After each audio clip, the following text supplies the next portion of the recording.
Good morning, students. Now we will start the second chapter from trade to territory. In this chapter, you will unravel how the English East India Company, which came as a trading company, eventually became the supreme political power in India. You will study how they consolidated their rule. इस chapter में आप लोग देखेंगे कि किस तरह से English east India company ने इन्वेस्टिगेट किया, यानी ईस्ट इंडिया कंपनी किस तरह से ट्रेडिंग कंपनी बन के यहाँ पर आई और उसके बाद सुप्रीम पॉलिटिकल पावर बन गई हमारे देश की। और उसने किस तरह से कंसोलिडेटेड रूल किया, यानी किस तरह से यूनाइट होके अपने आप को यूनाइट करके, यानी फ्रेंच और दूसरे जो पोर्तुगालीज थे उन सबको हरा के वो कैसे पावरफुल बन गई। Mercantilism and the expansion of European trade. The origin of the EEIC and its power lay in the economic theory of mercantilism. जो EEIC का origin है, यानी जो एक्चुअली मीनिंग रहा गया है वो है पावर, और वो किस पर आधारित था? इकोनॉमिक पॉलिसीज़ पर, जो कि मर्सेंटलिज्म पर थी, यानी व्यापारिक चीज़ पर। Popular in Europe at that time, और उस समय पर यूरोप में वो बहुत पॉपुलर थी ये EEIC company as a trading company के रूप में।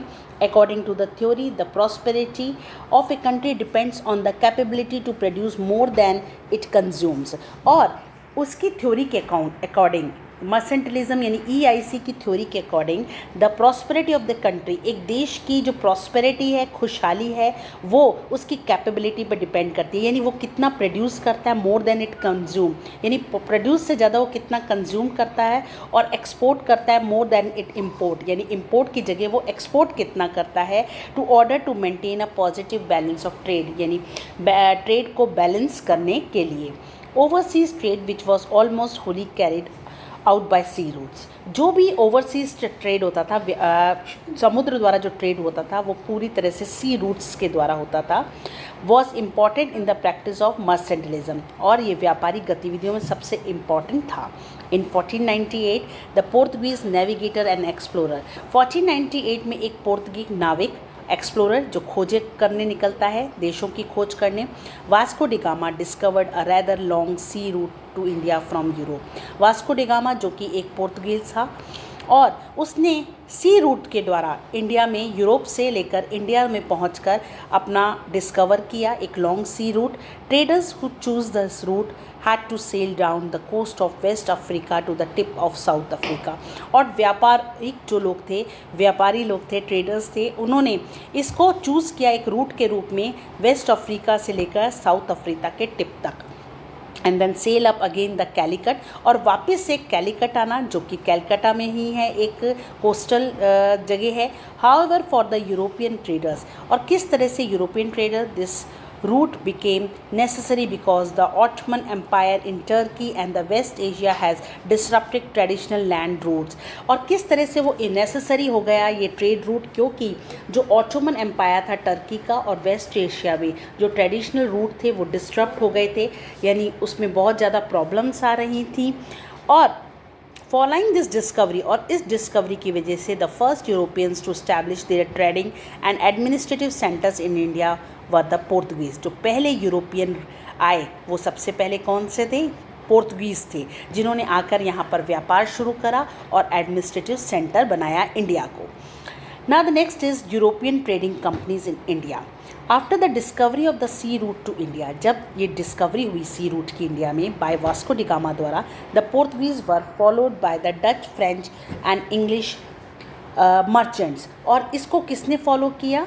डचेस ने, फ्रेंच ने और इंग्लिश मर्चेंट्स ने, who came to talk to trade in spices and textile, जो किस में व्यापार करना चाहते थे? स्पाइसेस में और टेक्सटाइल्स में करना चाहते थे, क्लॉथ में करना चाहते थे।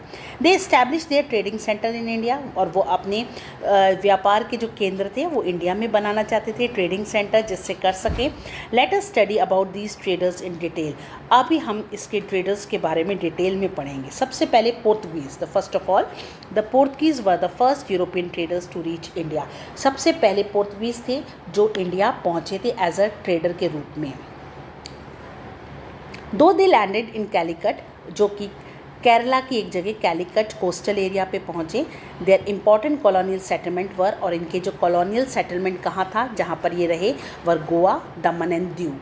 दे were only able to retain their position in western India, और वो अपने आप को वहीं स्टैब्लिश करना चाहते थे, और उनका जो कंट्रोल वो पूरे उस पार्ट को कंट्रोल करना चाहते थे, दमन and Diu and Goa and Calicut को अपने कब्जे में करके। Goa remained with it the Portuguese, Goa अभी भी पोर्तुगीज़ के कब्जे में ही था till 1961, after which it become a part of India. जब तक वो इंडिया के पार्ट रहे यानी पोर्तुगीज़, तब तक गोवा उन्हीं के अंडर था। Now the next is the Dutch. By the early 17th century, the Dutch established their trading center at Surat, Ahmedabad, Bharuch, Karaikal, Pulicat, Balsasur, Nagapattinam and Masulipatnam. ये सारे ट्रेडिंग सेंटर्स थे, व्यापारिक गतिविधियों के, जो कोस्टल एरियाज़ में ही थे। डचेज़ ने यहाँ आकर 17th सेंचुरी में अपने ट्रेडिंग सेंटर्स स्थापित किए। Eventually they shifted the attention to the far east. वो ज़्यादा उसमें विश्वास करते थे, और उनका विश्वास था फार ईस्ट, यानी जो दूर दूर की जो कंट्रीज़ थी, East Asia, Russia, West Asia, South Asia, उन सब पर अपना अटेंशन देने के लिए, and establish a colonial empire in Java and Indonesia, और अपना कॉलोनियल एम्पायर वो जावा और इंडोनेशिया तक फैलाना चाहते थे। The next is the French.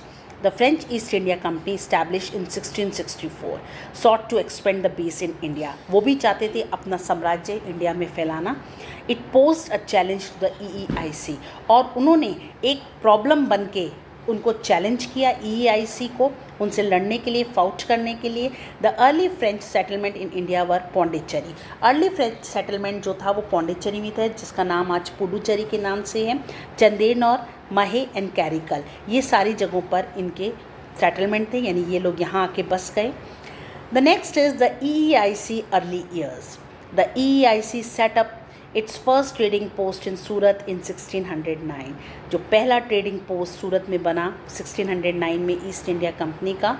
In 1615 Sir Thomas Roy arrived in India as the English ambassador to the court of Jahangir. Jahangir जो कि एक मुग़ल एम्पायर था, उसकी कोर्ट में एक एम्बेसडर के रूप में वो आना चाहता था। सर थॉमस रॉय पहुंचा। ही स्टेड टिल 1619 तक वो वहाँ रहा, एंड रिसीव्ड अ रॉयल फरमान, और उसे एक रॉयल ऑर्डर मिला विच अलाउड द EEIC, और जिसमें परमिशन थी कि EEIC सेट करे अपनी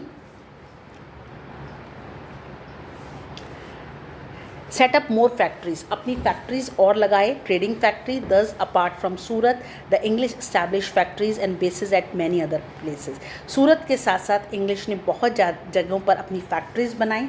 western India, Broach, modern by Bharuch and Ahmedabad, these are in the Gujarat. South India में मौसोलीपट्टनम, ये सारी जगह पर इन्होंने अपनी इंग्लिश ईस्ट इंडिया कंपनी स्थापित करी। Eastern India, Balasore, Orissa, now Orissa जिसके नाम से, 1633 में, और हुगली बंगाल में 1651 में। यहाँ पर EEIC की सारी कंपनी स्टैब्लिश करी।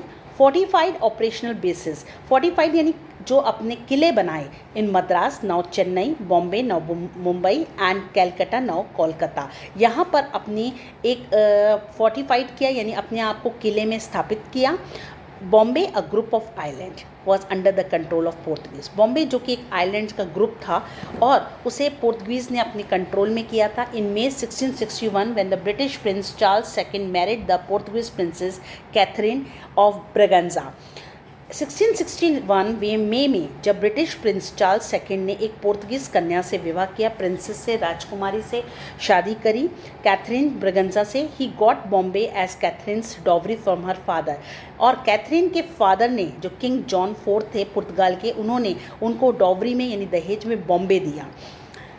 And the island of Bombay were given to the EEIC, और जो आइलैंड था बॉम्बे का के उन्हें EEIC को दे दिए गए as lease for a sum of $1 per annum, और कुछ डॉलर के रूप में उनको लीज पर दिया गया, यानी कुछ टाइम पीरियड के लिए EEIC को। Now understood all of you this. Now the next is the struggle for power. The establishment of the trading companies by various European powers in India resulted in a first competition and rivalry. The establishment of the trading companies के establish होने के बाद बहुत सारे European powers अब India में हो गए थे, resulted in a first competition. अब जो कंपटीशन था वो वायलेंट हो चुका था, डिस्ट्रक्टिव हो चुका था और रिवेलरी और नॉइजली यानी डेंजरस हो चुका था। All of them wanted to earn maximum profit. सभी जो कंपनीज थी, चाहे वो पोर्तुगीज़ हो, चाहे फ्रेंच हो, चाहे डचेस हो, ये सारी इंग्लिश ईस्ट इंडिया कंपनियों सब अपना प्रॉफिट कमाना चाहती थी and attain a monopoly over trade. और मोनोपोली जो कि एक तरह से कंट्रोल चाहती थी कि पूरा ट्रेड पर कंट्रोल हो। However, this was possible only when they were able to, और ये तभी संभव था जब वो उसके लायक हों। Eliminate other rival companies, eliminate कर दिए गए, उनको हटा दिया गया, रिमूव कर दिया गया जो दूसरी राइवल कंपनीज थी जो उनके सामने खड़ी थी। Have control over the political power of the countries, अब उनके पॉलिटिकल जो हम देश की पॉलिटिकल पावर थी उस पर कंट्रोल हो गया, विच दे हैड ट्रेड रिलेशन, जिनके साथ उनके ट्रेड रिलेशन से। दस a struggle for greater colonial possession started, अब बहुत ज़्यादा जो था क्लोज जो था ग्रेटर कॉलोनियल पोसेशंस शुरू हो गया, यानी कंट्रोलिंग करने का काम शुरू हो गया। By the 18th century the British and the French arose as a two major powers, और 18वीं सेंचुरी तक दो मेजर पावर्स रह गई इंडिया में, French and British. The Portuguese lost their monopoly, Portuguese अपना सारा ट्रेड खो चुकी थी, कंट्रोलिंग ट्रेड खो चुकी थी ओवर इंडियन ट्रेड पर। While the Dutch were defeated, Dutch हार गए थे एंड टर्न और वापस से toward the spice trade in the Indonesian island, अब वो सिर्फ स्पाइस ट्रेड करने लगे थे इंडोनेशियन आइलैंड्स में throughout the 17th and 18th century तक। England and France traditionally rivals in Europe, England और फ्रांस अभी भी यूरोपियन ट्रेडिशनल राइवल्स थे एक दूसरे के। फाउट सेवरल वॉर्स, उन्होंने कई लड़ाइयाँ लड़ी इंडिया में। When ever the political and economic ambitions clash, जब जब उन दोनों के बीच में क्लैश हुआ, डिस्प्यूट हुआ इकोनॉमिक एम्बिशंस के पीछे, पॉलिटिकल एम्बिशंस के पीछे, finally by the middle of the 18th century, आखिरकार 18th सेंचुरी में the English were victorious, English जीत गए इंग्लैंड के लोग, having ousted the other European powers, और उन्होंने अपना पोजीशन, अपनी प्लेस ले ली इंडियन मार्केट, ट्रेड मार्केट में। Okay, understood all of you this EEIC. Now the part is this, the Carnatic Wars. The Carnatic War fought between 1746 and 1763. Carnatic War जो हुआ वो 1746 और 1763 में manifested the diplomatic and military struggle था। वो एक main क्या कह सकते हैं हम, इम्पॉर्टेंट चीज़ रही इनकी, एक डिप्लोमेटिक यानी अपना मिलिट्री स्ट्रगल था कि कौन सबसे ज़्यादा पावरफुल हो सकता है इस देश में, the French East India Company and the EEIC, इन दोनों के बीच में। The coastal Carnatic region, a dependency of Hyderabad became the battle ground of this struggle.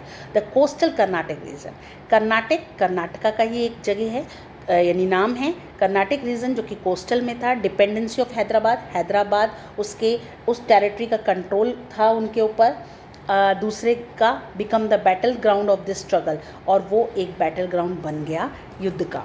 The first Carnatic war had its origin in Europe, और जो कर्नाटिक वॉर था वो Europe के वहीं से ही शुरुआती था। When a war broke out in 1742 between England and France, England और फ्रांस में जब युद्ध हुआ 1742 में, when the British supported by the Nawab of Karnataka, British support कर रहे थे कर्नाटक के नवाब का। कैप्चर्ड सम फ्रेंच शिप्स, और उन्होंने फ्रेंच शिप्स को कैप्चर कर लिया, अपने कब्जे में कर लिया। The French captured Fort Saint George, और फ्रेंच ने कैप्चर कर लिया किला सेंट जॉर्ज किला नाम से, कर्नाटक का किला था, उसको अपने कब्जे में कर लिया। Now the next is the second Carnatic War. The first Carnatic War broken down between the England and France in 1742. The British captured Nawab of Karnataka and the French captured Fort St. George. Okay. Now the second Carnatic War. While the death of the rulers of Karnataka की rulers की death होने के बाद and Hyderabad, a war of succession broke out. The British and the French sided with opposite group. अब जो war of सक्सीजन broke out हुआ, यानी कौन उस गद्दी पर बैठेगा, the British and the French sided with opposite group, ये दोनों अपोजिट ग्रुप थे। In the Karnataka the two contenders with चंदा साहिब, दो कंटेंडर्स जो थे, एक चंदा साहिब जिनको सपोर्ट कर रहे थे फ्रेंच, और मोहम्मद अली जिनको कर रहे थे British. In Hyderabad the British supported Nasir Jung, और हैदराबाद में ब्रिटिश ने सपोर्ट किया नासिर जंग का, while the French sided with Muzaffar जंग, और फ्रेंच किसकी तरफ थे? मुजफ्फर जंग की तरफ थे। Initially in 1749, the French succeeded in placing their supporters in both of these kingdoms.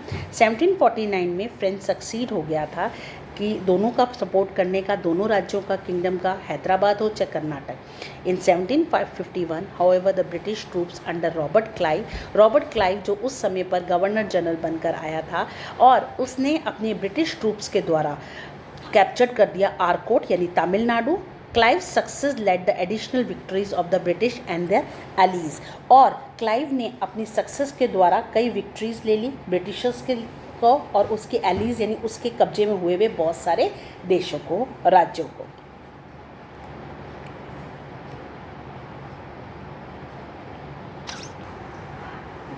Now the third Carnatic war.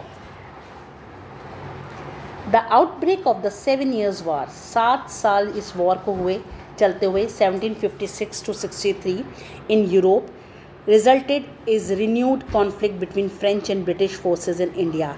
अब ये रिजल्ट रहा कि इन दोनों के बीच में, फ्रेंच और ब्रिटिश फोर्सेस के बीच में कॉन्फ्लिक्ट आ गया, मतभेद हो गए, leading to the third Carnatic war, और इसने थर्ड कर्नाटिक वॉर का रूप ले लिया। The British forces captured the French settlement at Chandernagore, now Chandannagar in 1757। अब ब्रिटिश फोर्सेस ने फ्रेंच सेटलमेंट जहाँ पर था चंदेनगर, जो कि अब चंदन नगर के नाम से है, उस पर अपना कैप्चर कर लिया यानी अपना कब्जा कर लिया 1757 में। द ब्रिटिश कमांडर एरे कोटे डेसिवली डिफीटेड द फ्रेंच, और जो ब्रिटिश कमांडर था उसने अपनी एबिलिटी दिखाते हुए फ्रेंच को हरा दिया इन द कॉमले डे लैली at the battle of Wendy wash in 1760। 1760 में एक वेंडी वॉश बैटल हुआ जिसमें फ्रेंच हार गया, and the third Carnatic war concluded with the signing of the treaty of Paris in 1763। और फ्रांस में एक संधि हुई, ट्रीटी हुई, और पेरिस में 1763 में as per the terms of this treaty, इस ट्रीटी के अंतर्गत Chandernagore and Pondicherry were return to France, Chandernagore और पौंडीचेरी फ्रांस को दे दिए जाएंगे। And the French were allowed to have factories in India, French अपनी फैक्ट्रीज तो इंडिया में बना सकता है, but they were stop for fortifying them, पर अपने किले नहीं बना सकता। The French agree to accept British protection in India, और फ्रेंच एग्री हो गया, उसने एक्सेप्ट कर लिया कि ब्रिटिशर्स उसको इंडिया में प्रोटेक्शन देंगे। यानी थर्ड कर्नाटिक वॉर हुआ तो इंडिया में, लेकिन इसका रूप हमें कहाँ देखने को मिला? फ्रांस में, जो बैटल ऑफ वेंडी वॉश जो नाम से कहा जा रहा है उसके अंतर्गत, और एक ट्रीटी हुई जिसमें उनको 2 राज्य दिए गए फ्रेंच को, और वहाँ ट्रेड करने की इजाज़त मिली, लेकिन वो वहाँ पर अपने किले नहीं बना सकता, फोर्टिफाइड नहीं कर सकता है, और ब्रिटिश की इसमें जीत हुई। अब ब्रिटिश मोर पावरफुल हो गया। Students, that's all for today. All of